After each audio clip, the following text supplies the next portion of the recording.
Last week, thousands of children in the UK went on strike, bunking off school to call on the government to declare a climate emergency.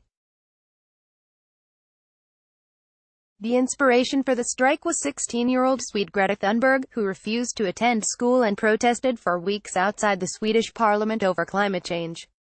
Thunberg has since been feted by the great and the good. At a recent United Nations Framework Convention on Climate Change (UNFCCC) meeting in Katowice, Poland, she admonished the politicians in attendance, "You are not mature enough to tell it like it is. You say you love your children above all else. And yet you are stealing their future in front of their very eyes." This view was echoed last week by the British strikers' self-appointed spokesperson, Lottie Tellin.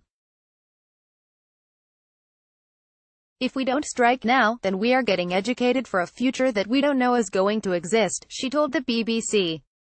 "Our core message is that we want politicians to start listening to what we need as a generation. We are going to be left with the problems they've created." In 1992, when I was still at school, 13-year-old Severn Cullis Suzuki read almost the same script to the UN's Rio de Janeiro Earth Summit.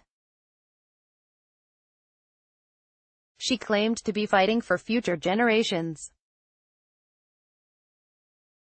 27 years on, Cullis Suzuki and I are now part of the generation of grown-ups who are said to have failed the young.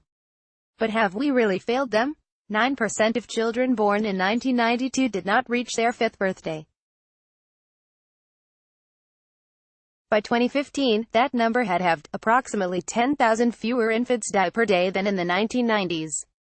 The average child born in the world in 1992 had a life expectancy of 64.5. Children born in 2015 have a life expectancy of 71.43. The world is improving for future generations on almost every conceivable measure. And this is largely thanks to the very economic development that is held responsible for climate change and therefore for endangering these children's futures. Then there is the charge that politicians are doing nothing in the face of crisis. One striker, 12-year-old Theo, told Sky News that there are people in that building, Parliament, going week in, week out, ignoring the fact that our world is dying out. But politicians are doing a lot in response to climate change. Thunberg, for instance, delivered her famous address to the UNFCCC's 24th Annual Committee of Parties (COP) meeting, where the UK and EU have long sought ambitious, global reductions in CO2 emissions. For all of the school strikers' lives, the UK Parliament has been dominated by a cross-party consensus on climate change, which has led to the creation of the Climate Change Act. The Act is likely the most expensive piece of legislation in British history. It is estimated to cost us a total of £319 billion. And what about the strikers' fears of a climate apocalypse? The truth is that science has yet to detect any statistical increase in the kinds of floods, wildfires, droughts and storms that these kids believe will rip civilization from its foundations.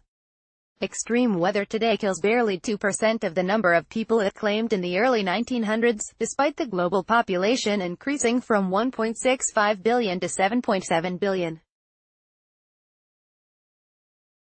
And thanks to economic development, even if natural disasters were to multiply in the way that certain doomsayers predict, far fewer people would be exposed to them.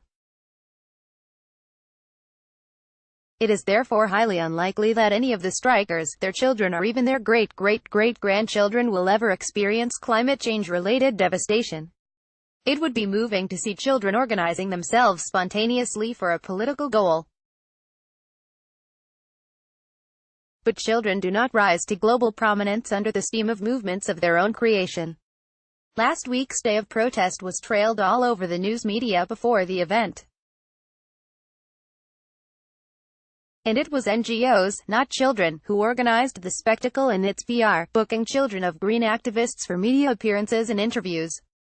Even government ministers tweeted their support and solidarity. Children's perception of the world should, of course, be taken seriously by the adults in their lives, if not necessarily by the wider public. But it is not science that has put this apocalyptic understanding of climate change into these children's heads. Adults should challenge children's fears about the future in the same way they would their fears of ghosts and monsters.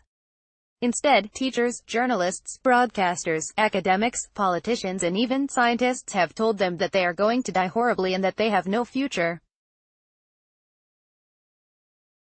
At the same time, they have abolished any semblance of perspective or debate on climate change from the airwaves, textbooks and the public sphere.